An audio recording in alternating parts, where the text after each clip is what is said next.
And there's just so many businesses who are excited about artificial intelligence, but don't necessarily know the best way to use artificial intelligence in what they're doing. And something that I always come back to is we've had some similar moments in history. So if we look back at history really quickly, when the tractor was built, it sent shockwaves through the industry. So people who worked on farms were anxious, worried, scared, overwhelmed about the fact that these big monster vehicles are going to come on to our farmland, do our jobs. And they thought, what are we going to do? How are we going to make money? How am I going to feed my family? But now, fast forward a couple of hundred years, we look out the window, see tractors, combine harvesters, all these different things, and go, oh, that's pretty normal.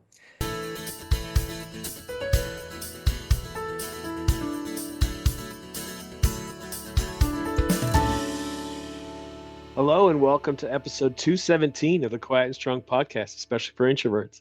I'm your host, David Hall, and the creator of quietandstrong.com. It's a weekly podcast dedicated to understanding the strengths and needs of introverts, along with strategies for success. Introversion is not something to fix, but to be embraced. Normally, we'll air each episode on a Monday. Be sure to subscribe on your favorite platform. Leave a review or a rating. That would mean a lot to me and also help other people find the show. Tell a friend about the podcast and help get the word out there that introversion is a beautiful thing. Dr. David Hooper is the founder of Lunarla AI consultancy, helping real estate businesses to save time, slash costs, and scale profit with tailored AI solutions. David's journey began after a redundancy in 2017, and it led to depression and an 80-pound weight gain. Determined to reclaim his life, he turned to self coaching, achieving a physical and mental transformation, ultimately becoming an ultra marathon runner and igniting his passion for coaching with a PhD in coaching. David now combines academic expertise and personal resilience to empower organizations with AI tools and strategies that eliminate tech overwhelm, enabling them to focus on making a bigger impact. David is a proud mental health advocate, featured in publications such as the BBC and Men's Health International. All right. Well, welcome to the podcast, Dr. David Hooper. David, it's so great to have you on today. Thank you so much for having me. It's my pleasure. Yeah. I heard you on your podcast and, your incredible story of some challenges you overcame. Also, the fact that you came to embrace introversion. We're going to get all into all of that today. So let's talk a little bit about your journey and tell us how you got to the work that you're doing now. Yeah, so my background, I suppose, is a little bit unconventional to a lot of people's. So growing up, I was a high performer. I played elite sport. I was in football academy in the UK and thought that was going to be the way I went. I was going to be a professional athlete. But as 95 plus percent of kids find out it isn't that way. And because I'd been in the soccer system or football system, as we call it in the UK, I fell into sports coaching. So the early part of my career was coaching sport in schools and in professional football clubs and things like that.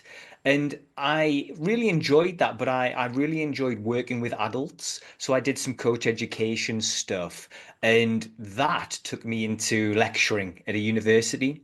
So for the past kind of 10 years, I've held different roles at a university. So that's included lecturing, it's included middle management, and it's kind of been including AI lead as well, which I'll get onto. And while I was at university, I did my PhD in peak performance and coaching as well. And over the past 6 months, I've left that life and started a new business called Lunala AI, and it's all focused around helping SMEs and small businesses utilize AI in what they do. So professionally, that's a bit of background of where I'm coming from. Yeah.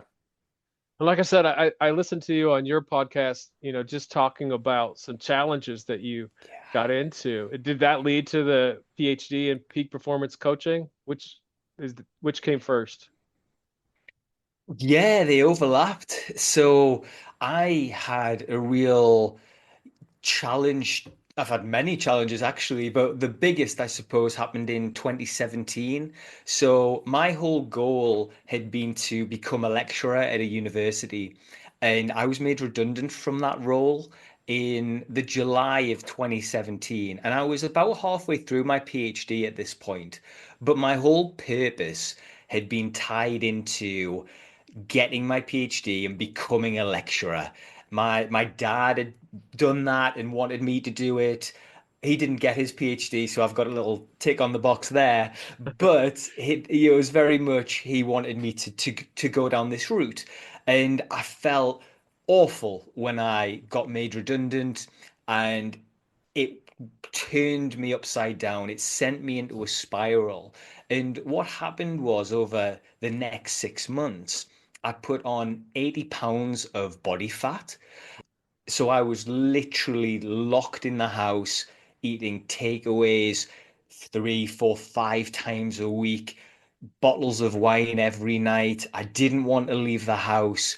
And during that period, I was diagnosed with clinical depression as well and medicated.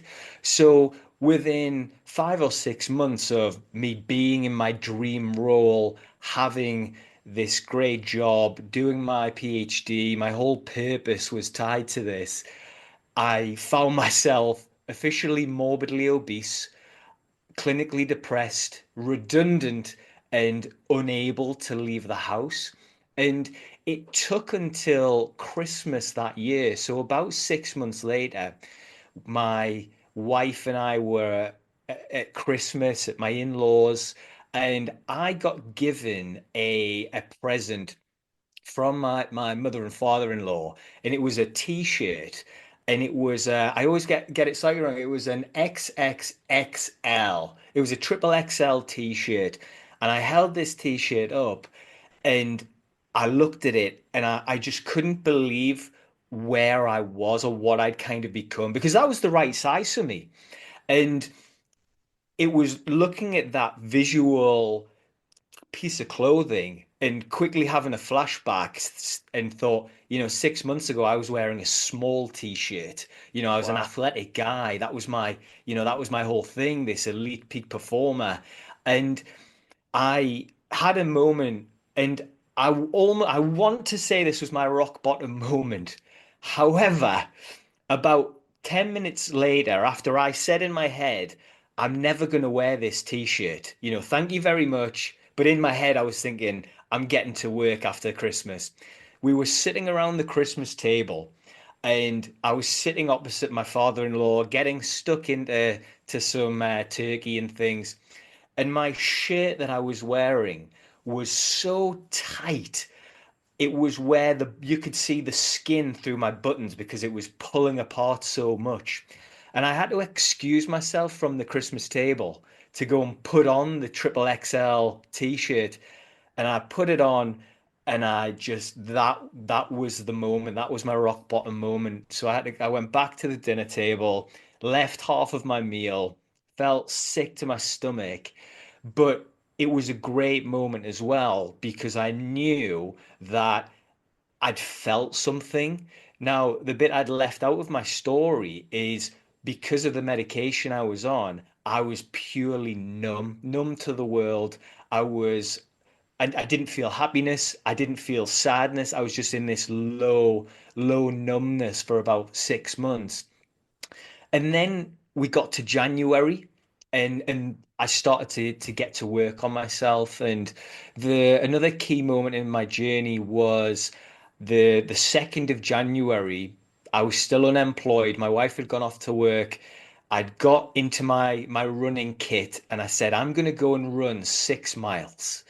And for a morbidly obese guy, that was probably a little bit ambitious because 30 seconds later, I was bent over at the side of the road, almost vomiting and going, this is going to be an impossible task.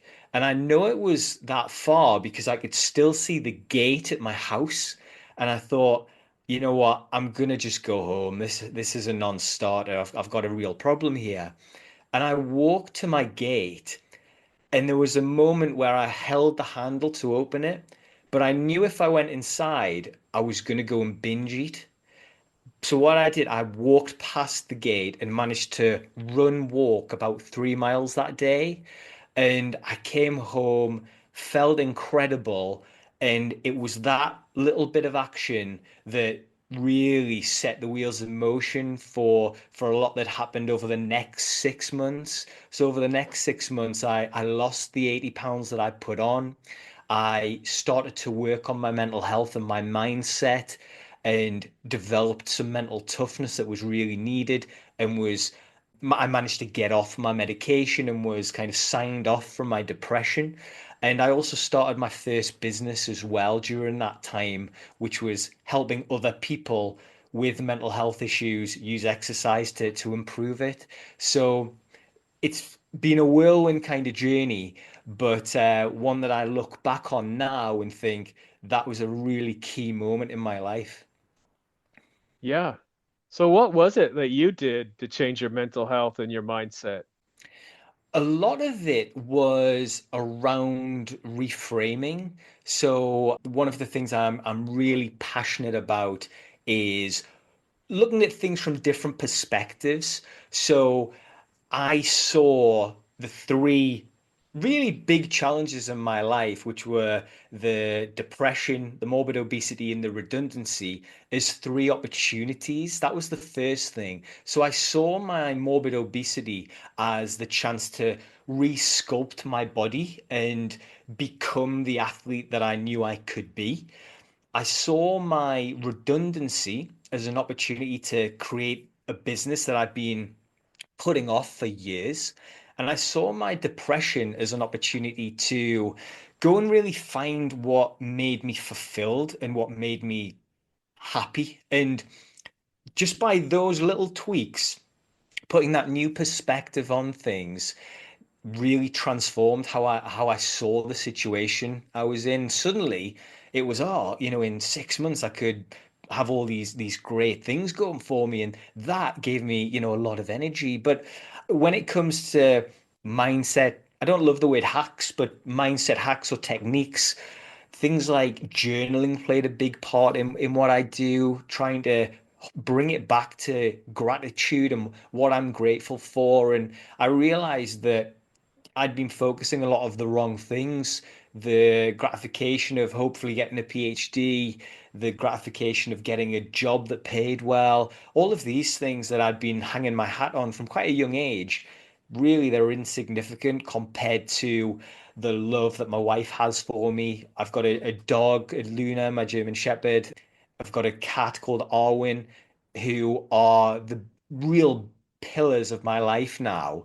And I know that I could be dropped in a field with just those three and have the most incredible life. So it was just these little things, these changes that, yeah, completely transformed my perspective in my life. Yeah, I love how you're talking about that you had challenges, but you turned them into opportunities. Because so often we have challenges, but you got to look for, okay, where can this lead me?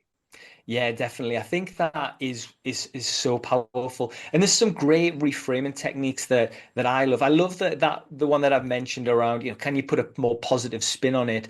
But another one I really like is the other person reframe. So this is where we look at a problem or a challenge and think, what would somebody else do in that situation? So one of the people I look up to was at the time was Dwayne the Rock Johnson.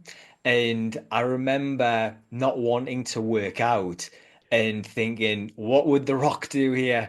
What would Dwayne Johnson do? And suddenly go, okay, he'd go to the gym and having that, yeah, that little change of mindset is sometimes all you need to take some big action.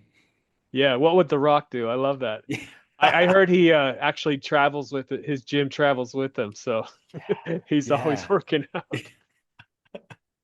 Yeah, Awesome. one day that's my aim, yeah. Yeah. What are some other key elements of peak performance?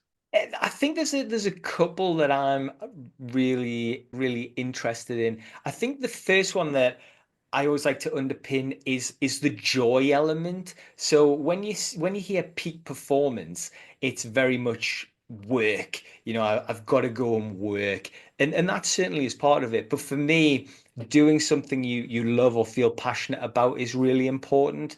And I've got a great. I didn't create this, so I can't take credit for it, but it was a nice formula where it's peak performance is hard work plus sacrifice times joy. So if you're working really hard on something, you're going to feel incredible. That comes with a bit of sacrifice, but if you're doing something and it makes you feel fulfilled, then you know you're going to be really thriving. And for me, when I think about what peak performance is for me personally, I always tie it back to my thoughts, my words and actions are all aligned in the form of productivity, efficiency, and the impact that I'm having as well. So I know that when I'm working with somebody and I'm having a really great impact on them and helping them, I feel incredible and feel really fulfilled. So that's how I kind of start to tie peak performance together. So you align everything with the goals that you have. Exactly. It's when everything aligns towards that big goal. And that can be, you know, mindset to nutrition to the clarity you have to what's going on in life. It all kind of is a bit of a domino effect. And I always try and wrap it together with a very simple term of just being the best version of yourself in everything that you're doing. And when you are with your family, that's where you need to be peak performing. When you're with your business, you need to be peak performing. When you're at work or studying, it all kind of ties together. And for me, that's really important when we're looking at this. They aren't separate things. It's actually all really, really nicely tied together. And Tony Robbins has a great quote, and I hope I don't butcher it, but it's something like that's it. There's no such thing as work-life balance, but there is a thing called work-life integration. And what that means is if you're trying to have this work-life balance of, I've got family on one side and I've got work on the other and diet in the middle and all these different things, one thing is always going to be prioritized and it's going to be up and down. But if you can wrap everything together and integrate all elements of your life together, then suddenly, maybe you and your partner are exercising together. If you're studying, maybe you and your partner are in the library together, that type of thing. So yeah, when it comes to peak performance, it's all this big integration of things that link together so you're being the best version of yourself. Yeah, absolutely. And yeah, sometimes you're going to have different priorities with different things. Maybe you are going on vacation with your family, or maybe there's a big project that you have to complete. And so it really is integration. I love how you put that. Yeah, and I think that is another really interesting point, David, where the word peak is a really important part of the title because peak performers don't have to be at the top of their game 100% of the time. It's just like an athlete. We were talking about NFL before we kind of came on air. They have a preseason, they have a break after the full season. We all need that time to come back down to rest and recover. And that's a huge part of it as well. And that I used to call what I did high performance. And that is where you are performing at a high level and you don't have as bigger peaks and troughs. But when I was doing my own podcast and diving into introversion, I actually think peak performance is better for us as introverts because certainly what I find, after this podcast, for example, I'm trying to be the best version of myself for you now, David. But as soon as we get off there, I'm going to come back down, probably need a moment to recalibrate and to get, to recharge my social battery. So it's that up and down, but that for me is how you perform at this kind of peak and high level. Yeah, and that's such an important piece of the puzzle no matter what our personality type is what are your natural strengths and needs. I'm the same, and I say this often on this show is like, David, I'm having a great time with you. I'm not I don't feel drained by this conversation, but guess what? I have an hour after where I don't have any plans, so I Yeah. can relax if I need to and recharge and all that good stuff. When did you figure out you were an introvert? I think that's a really interesting question because I I do have a moment. So my background is, like I mentioned, was sport and very competitive. And I almost lived two lives in that socially I'm very introverted, but when I'm in that competitive environment, I can be very extroverted, I'd say, or not extroverted, but more confident, let's say. And something that I always remember when I was in year six, so that's 11 years old in the UK, and we were in class, and I vividly remember answering a question wrong, and the whole class laughed at my answer. I can't remember exactly what I said now, but I can remember that class, Mrs. Dickinson's class in year six in Morpeth Middle School, and from then, I don't think I answered another question in, in a setting. I still struggle with that now. And although that kind of crosses a line towards more social anxiety to introversion necessarily, it definitely impacted how I am in social situations. But I've always known that I loved my own time, and I've always, when my friends were going out partying, I would always look to head to the hills with my dog and walk solo and listen to some classical music and things. So I think it's always been there, and I think that there's definitely been moments that have maybe shone a light on it a little bit more. Yeah. And I mean, that's a big part of the show is understanding it so that you can be confident in whatever situation you're in. And I don't call anything extrovert. I just say introverts can be confident if they understand themselves and Completely, what yeah. they need, you Con know? Yeah, yeah. I know. I tried to catch myself, but it was out already. Cut Um, that bit. Not really. and what is the strength that you feel like you have because you're an introvert? Oh, that's a really challenging question. So something I'm maybe as an introvert really self-conscious about pushing the things I'm good at. That's definitely something I need to work on. I think for me, I'm really good at the deep thinking and strategy and big picture stuff. So although I'm slower to, if let's say a question's asked in a team meeting, I am slower to answer in that moment. I need a day or two to really reflect on it. But the answer that I give will be 10 times more powerful because of that reflective time.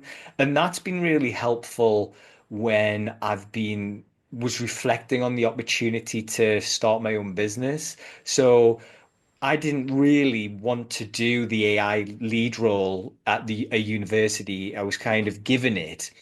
And I initially thought, this is a little bit out of my skill set. I feel like this might not be the right fit. But then I took a moment to kind of reflect on the bigger picture, the landscape, where the world's going, and the opportunity for AI is massive now and moving forward. It's not going anywhere. And I was able to kind of bring myself round to go, okay, well, if I'm thinking about the strategy here, or my even my plan for myself, in 5 years, I'm going to be in a really great position and feel really confident about this big thing that everybody's going to be talking about. So it's things like that that have stood me in good stead, that deep thinking, the strategizing. I also think I'm very empathetic and understanding. I would definitely say that's one of my big strengths when it comes to kind of interpersonal relations and things. Yeah. And the deep thinking. like you said, you may not have an answer right on the spot, but if you give it time, you're going to come up with something brilliant. And that's part of understanding introversion and being able to share with people, hey, give me a moment or let me call Mm. you tomorrow or whatever it is. Let me give some thought because, sometimes we're going to think of things right away, but often, I think back on some big decisions or big ideas and they came with time, and you have to let people know I need some time for this. And I think that's a great point. And I think that having the confidence to say that is important. So the ability, it's almost like the ability to say no. It's similar in that in that meeting to have the ability to pause and say, I'll get back to you on that with a much more impactful answer. That's a really great strength to have. As long as you do get back to that meeting, that group, that person with the answer, and you know it becomes the norm. So quite often I would sit. It would look pretty quiet in meetings, but then the next day have a hard-hitting paragraph that changed the perspective of the whole group. So I think being brave and having the ability to say that in a meeting is going to stand other introverts in really good stead. Yeah, and you brought up a really good point is you have to build that reputation. And part of it, like you said, is the follow up. You have to really follow up so that, you know, in a meeting, maybe you haven't said anything yet, but people want to, what are you thinking, David? Because they know that your mind is is working, but it comes from building that reputation and sharing those great answers and doing the follow through, and having those great answers. So it does take some work to build that so that people do respect you and understand your process.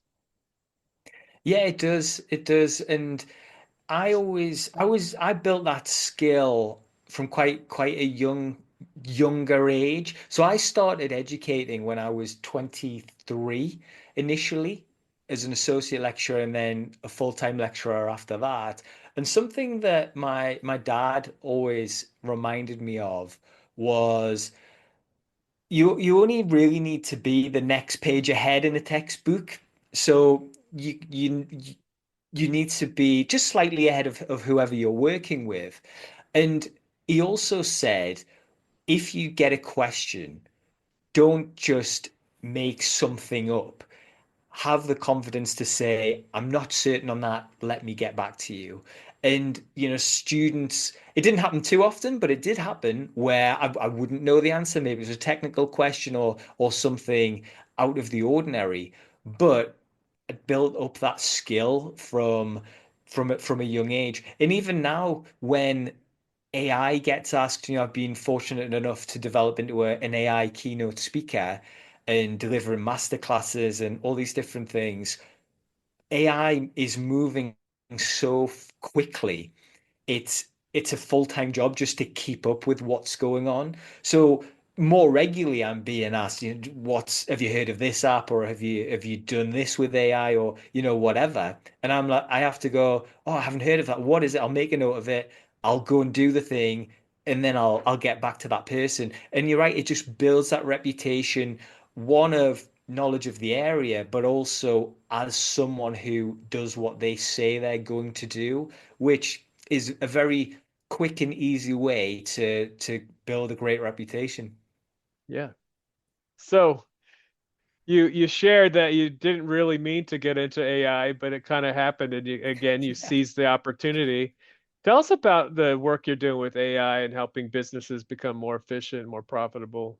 Yeah, so I had the opportunity to start my own business in middle of 2024, and the business is called Lunala AI, and I help businesses implement AI into their processes to save time, save money, and make more money. And I got into that by initially spending some time as an AI lead at a university. So really enjoyed it. It linked really nicely to my high performance background. because that was all about personally being high performing or peak performing and also business performing as well. And there's just so many businesses who are excited about artificial intelligence, but don't necessarily know the best way to use artificial intelligence in what they're doing. And something that I always come back to is we've had some similar moments in history. So if we look back at history really quickly, when the tractor was built, it sent shockwaves through the industry. So people who worked on farms were anxious, worried, scared, overwhelmed about the fact that these big monster vehicles are going to come on to our farmland, do our jobs. And they thought, what are we going to do? How are we going to make money? How am I going to feed my family? But now, fast forward a couple of hundred years, we look out the window, see tractors, combine harvesters, all these different things, and go, oh, that's pretty normal. Fast forward again to the kind of mid 1980s ish, and I remember my dad came home with a big briefcase, and it was a giant thing, and he put it on the table, and he was clearly quite in a bit of a mood. And my mum said, "Oh, what's in that box?" And my dad opened the box, and it was a laptop, but it was absolutely ginormous, this thing. And it was one of the first laptops. And basically he said, this is never going to take off. I've got no interest in a computer. What's wrong with calling people? But obviously now, laptops, iPads, phones, everywhere. But there was still that divide where people were in or out. Fast forward again to the mid 2000s, a guy called Mark in his dorm at university had a chat with a few people to create something called Facebook. And if we talked to businesses in the early 2000s and said, you're going to run your business predominantly online, you're going to do marketing online, you're going to do networking online, you're going to take payments online, all through social media, all through LinkedIn, they'd have probably said, no chance. I need a shop front. I need people to come in. I need to talk to the customers. But now in 2025, there isn't a business in the world that isn't on LinkedIn, for example. And we're at that same position with AI. So again, it's split the nation where some people are really interested in AI, others are a bit worried, a bit nervous, a bit overwhelmed by AI. But in the future, in 5, 10, 15 years, we'll be thinking about artificial intelligence like we think about LinkedIn now, or like we think about Facebook, or the internet, or the computer, or even the tractor a few hundred years ago. So yeah, it's a really cool time for innovation, and yeah, I'm excited for what Lunala can do for the rest of the year. Yeah, I like the tractor comparison. That's a good one. So the people that are hesitant, what's their questions or what's the myths around AI that you want to bust? Yeah, I think the first thing is the worry or the overwhelm. So I get a lot of how do I get started? And the easiest thing to kind of get started with is think about one thing you can do in your personal life. So take out business, take out work, and just bring it right back. So one thing I do a lot of kind of the talks I give is have you got a holiday coming up? I'll say, have you got a holiday coming up? And a lot of people say, yes, I've got one in 10 weeks or whatever. And I would just say, go on something like ChatGPT or Claude or a big LLM that's free, and just ask it a few questions, a few diet tips. What can I eat to lose weight? What exercise can I do? Something really low barrier just to get some experience. So one of the things that I do find is there's so much fear and nervousness and overwhelm because it's new. we haven't experienced it enough to feel comfortable yet. So it's all about breaking down those barriers. Pick one little thing, have a go at it, and then you can start to take that a bit bigger and start to think, okay, maybe there's a work task I could use this for, or maybe there's something I could develop, or you could go on a little course. So that's one of the big things, the nerves and the overwhelm and will AI take my job and all of that type of kind of rhetoric. And the thing I always reply to those people, it isn't AI who's going to take your job, but it might be a human who knows how to use AI might take your job. So it's always good to be proactive with these things. And it may not come easy to you. It didn't come easy to me at all. And I spent hours struggling really, but I had that in the back of my mind, in 5 years, I'm going to be in a great place, and a lot a lot of the things that I'll be doing will be with AI, as everyone else will find as well. So it's yeah, the best time is to start is now when it comes to AI, even with just little steps. Yeah. Could you give us an example of a business problem you've helped somebody solve using AI? Yeah, so the most exciting, well, there's lots. There's a couple to pick from. Let me tell you about a really impactful one because, again, when I speak to some people, there is some pushback. AI is only negative. It's copying other people. It isn't your own work. These types of things. And one of the most impactful things I've ever done in my career, and that includes all of my own teaching, was I worked with an organization that provided post 16 support to immigrants.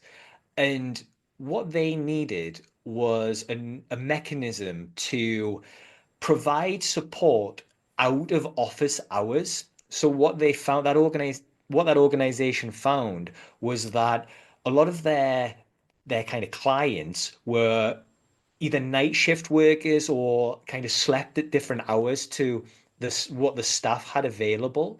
So they needed a way to support those students effectively outside of office hours. So what we did was we created something called an interactive avatar. And what an interactive avatar is, it's an AI human.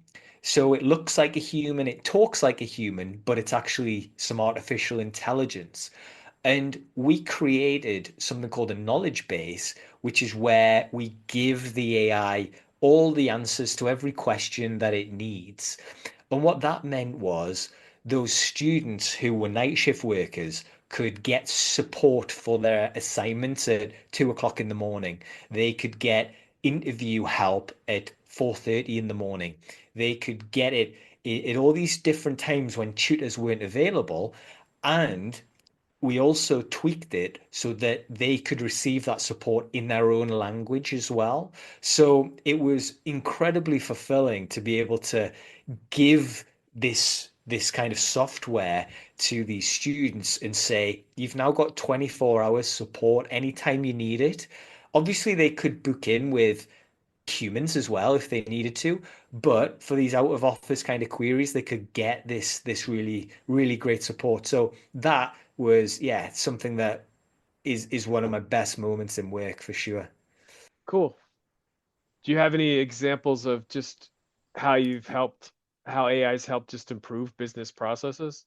Yeah, of course. So a lot of the work I do is with SMEs, so smaller businesses or solopreneurs, and a lot of it comes down to where can we save some time. So again, going back to how we get started with AI, my advice would be to any solopreneur or SME kind of director, think about one problem that your company has when it comes to time or inefficient processes. Is there something where lots of people have to do the work, or is there an opportunity there? So we have things like customer relations agents. So a lot of the work I do is developing AI agents that are essentially AI employees. So what we want to do is use AI agents to provide companies with a chance for staff to do more. So I worked with a health and fitness company, a really big one, that had about 10 online personal trainers. And what those 10 online personal trainers spent their day doing was literally replying to queries. So it was literally, how many calories should I eat today? And the trainer would reply, how many squats should I do in my workout? And they would reply. So it was really low level stuff that these highly qualified trainers were doing, and they were getting no fulfillment out of that. So what we did was we created an AI agent that could do all 10 of their jobs at once. So it would answer those questions. But what it did, it released those 10 personal trainers to actually go out and work with the the clients that wanted one-to-one support. So they were able to develop their business offer and say, actually, we're not just an online business now. We have a higher tier we can use. And these 10 personal trainers are now out in the open, in the gyms, doing actual sessions, providing more tailored support at a higher level, having a bigger impact, being more fulfilled. So that was a really nice example of where this can kind of work. It can release you to go and do higher impact work, which is great for everybody. Yeah, that sounds amazing. David, this has been a great conversation. We've covered your incredible story, peak performance, embracing introversion, how you got into AI and its great possibilities and uses. Is there anything else you want to add today? No, I just thank you so much for your time, David. I've really enjoyed it. It's one of my passions. I love introversion. I want to be a spokesperson for introverts who think that their introversion will hold them back. And I always used to say a line in my own podcast, which was, introversion isn't the thing that will hold you back. It's the thing that will make you unstoppable. So yeah, if anybody needs a little boost, definitely just reflect on that when you listen to this podcast. Yeah, great. And where can people find more about you and the work that you're doing? Yes, I'm quite active on social media, Instagram and TikTok and LinkedIn. They're all the same handle, which is at Dr. David Hooper. And I have a business website, which is lunala.co.uk, if anyone wants to find out a bit more about what I do with the AI stuff. All right. Well, thanks again, David. This has been a wonderful conversation. My pleasure. Thank you so much for having me. Thank you so much for joining me. I appreciate you. I hope you take the time to explore other episodes and learn from other amazing guests. Remember, if you're interested in getting to know yourself better, there is now a free Type Finder personality assessment on the Quiet and Strong website. This free assessment will give you a brief report, including the four-letter Myers-Briggs code. I'll add a link in the show notes.